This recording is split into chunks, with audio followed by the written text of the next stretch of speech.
Hozir Instagramda bitta zo'r video ko'rib qoldim. O'sha videoni sizlarga bitta qo'yib bermoqchiman. Faqat videoni oxirigacha ko'ring. Kimga yuborib qo'yishni keyin o'zingiz bilasiz. Birovni haqqini yeb qochib yurganlar uzordan. 3-4 kunda qochib yurasiz xolos, 3-4 kun xolos. 3-4 kun.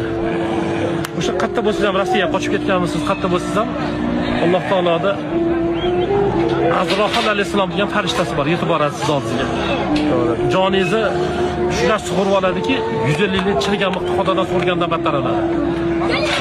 Lekin birov yana aytyapmiz, birovni haqqini yemagan, to'g'ri mehnat qilib yurgan, savdogarchilikni qanaqa holatda halol mehnat qilib yurganlar o'limdan qo'rqmanglar. O'lim bu baxt o'zi asli. Bo'ladi. Nimaga siz o'liman musulmon, buni bajaradigan farishtalar musulmon. Biz ham alhamdulillah musulmonmiz. Musulmon musulmonga zulm qilmaydi. Birovni haqqini yemang. Yemang birovni haqqini birovni.